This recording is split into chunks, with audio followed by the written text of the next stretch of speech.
10%.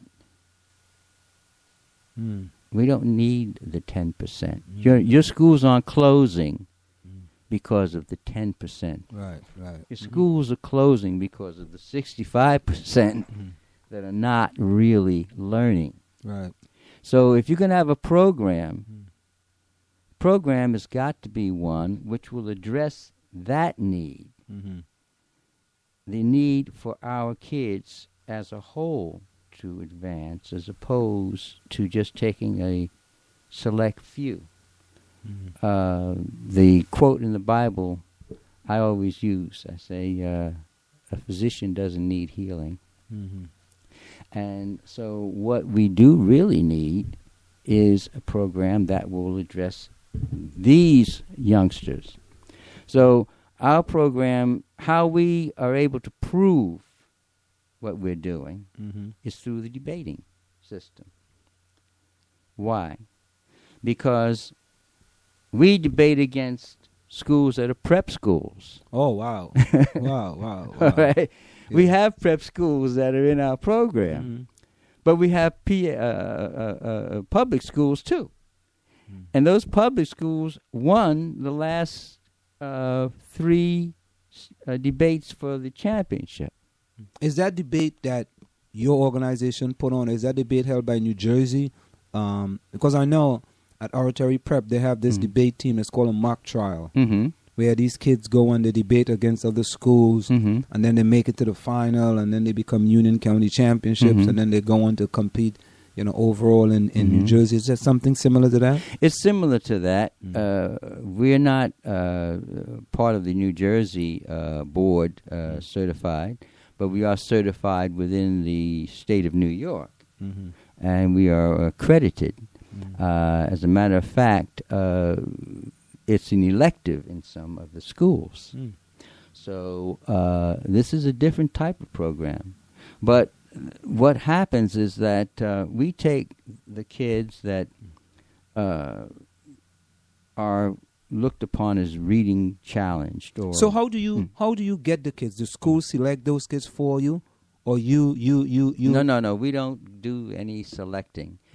We get the students that are there, and many of these students will be below average, and we put them into the program, and of course with the schools.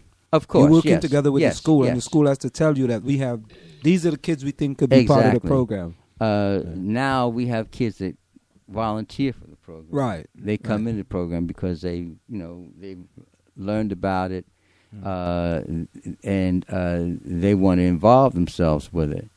So we don't have a bar set for the students that come in. We take them as they are, and from that situation, we begin to change the method of learning for them. So the books that we give them are not big, challenging-looking books. We used to do something with the kids. We take a whole bunch of books, and we spread them all out on the table, and then we'd put our book in. And they'd walk by and they'd look at the books, and then they'd pick up our book because it's not challenging. Right. Okay, the title isn't challenging. All right, none of those things that would make a youngster say, "Hey, this is not for me." All right. Matter of fact, it was the books really are mirroring their neighborhoods, their lives. The story in the book is one which they are able to identify with. So they can relate exactly to what's in this book. They can relate to what's in the book. You're listening to the South Orange Maplewood Online Radio Experience. For more, go to SoMore.org to participate in the discussion.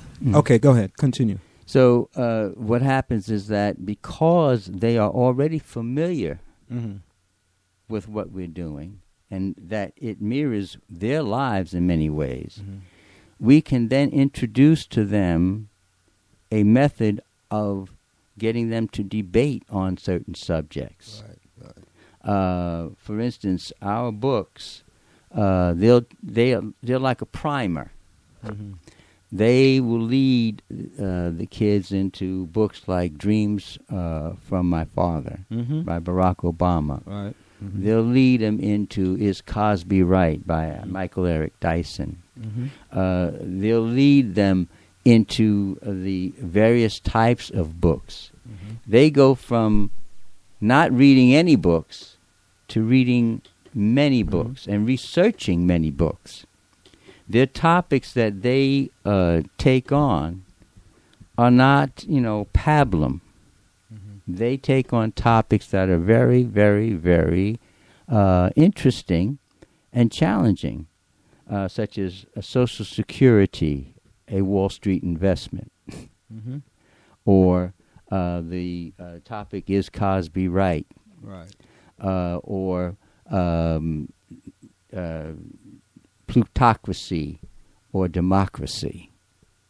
So if someone was to ask you, what is the success rate for the program? How do you gauge success? Judge success for the program? What would you say to individuals? Well, we judge success by our being able to take the very kids that were deemed as incapable of learning and allow them to debate against kids such as in South Africa.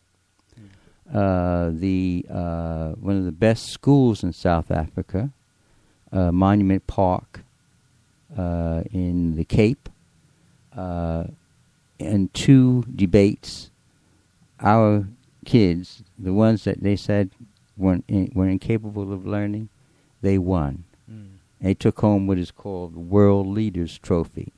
Now that trophy, the Community Board 3 is drafting a resolution that we be able to take that trophy to the President of the United States, because that's what the trophy's about. When we were engaged with the South African consulate, we made an agreement in the meet and greet that whoever won would present that trophy to their leader. Oh, okay. So that was the agreement. And so now, since they won the World Leaders Trophy, they're going to present it to them. And what school was that won the Leaders Trophy? Was that the Newark school? No, the South African school he's talking about. No. The South African school didn't win. Our schools won. Oh, your schools won. Right. So I thought you had a school in South Africa. Yes. No, they debated a school in South Africa. Yeah. A school in South Africa. Yes. Oh, okay. So the school that it wasn't a school; it was a representation of the USA. In other words, from Brooklyn, Newark, and East Orange. The best. No, they defined themselves as the best by becoming gold medal winners. Okay. All right. So this team, which consisted of 12 altogether, we had East Orange, Cicely Tyson School of Performing and Fine Arts. Yeah, excellent. We had the Christ the King from Newark. Okay. We had Boys and Girls High School. From Brooklyn. I went to Boys and Girls High School. I went to Boys and Girls on Fulton Street, Brooklyn. Okay. All right. Bed-Stuy. We had Brooklyn Collegiate. Okay. All right. So those schools were the ones that represented Team USA. Did these kids work together before this point? I mean, did they have to rehearse together or think it out together, or as a team, or before this they were competing against one another? Okay. But then once they were given this new a title as Team USA, they were under the Coach Paisley from Boys and Girls High School and Coach Washington from Cicely Tyson. They were co-coach the team. So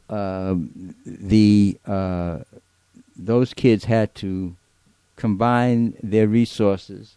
And how they did it, they would email They would text, okay. you know, and they would go back and forth, and we were supposed to fly to South Africa, but the school boards told us no because of the Ebola crisis. Oh, okay.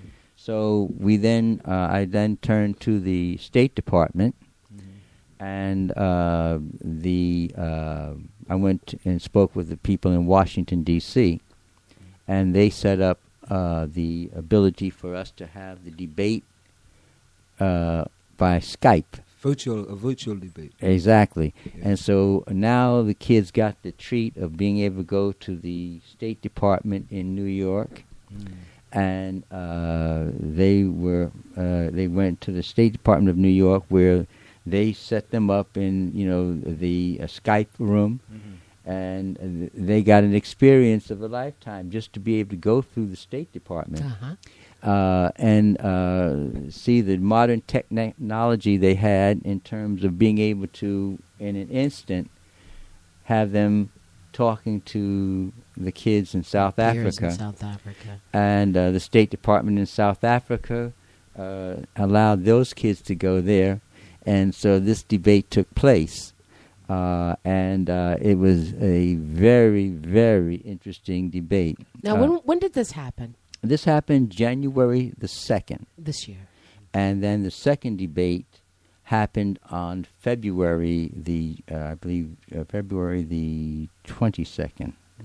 And the second debate was at Seton Hall University. That's where Anselm went to school also.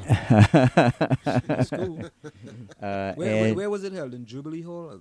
Jubilee Hall, yes. Yeah, that's where most of the... Yeah. No, it was held at, not Jubilee Hall, it's Fahey Hall. Oh, Fahey Hall. Okay. Yes. And Dean Savada gave us his conference room, and we had the debate there, the second debate. So the first debate, the USA team won outright, and the second one they tied with the South Africans. Now, who's judging these debates? We had we have a unique judging system. We have a judge advocate for each team. All right, the judge advocate obviously advocates for their team, but then we have neutral judges. Now, the neutral judge in this case was Miss Hung. She's the second secretary of the UN for the Canadian group, and she was our neutral judge. So we ensured that there would be no hometown decisions by anybody, and so the South Africans were very good. What was the topic of that debate? Will there be world peace in the next 50 years? So the research was intensive for both sides, and do they know the questions ahead of time, or no? Yeah. Like unlike here, unlike in South Orange or Maple, when you have a debate, they give them the questions. No. Well, the subject they knew the subject. They know the subject. Oh yeah, but they don't give them the question. No, when it comes to question and answer, they have to answer right off the top of their head. And the questions are put to them by the judge advocate of the other school. Oh, okay. And the neutral judge. Their judge will not get a chance to ask questions of their own team. Do you have any of these debates on YouTube or any of them clips of them anywhere? Or? Yeah. Matter of fact, if you go on Solomon's Adventures at Solomon'sAdventures.com.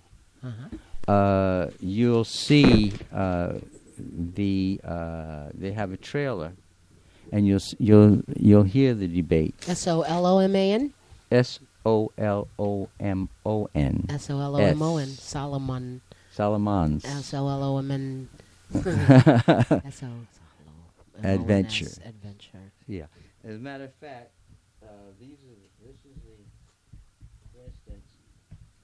this is the first book. Not big or anything, is it? No, and it is appealing. The cover's appealing. So, youngster will look at it, and they don't.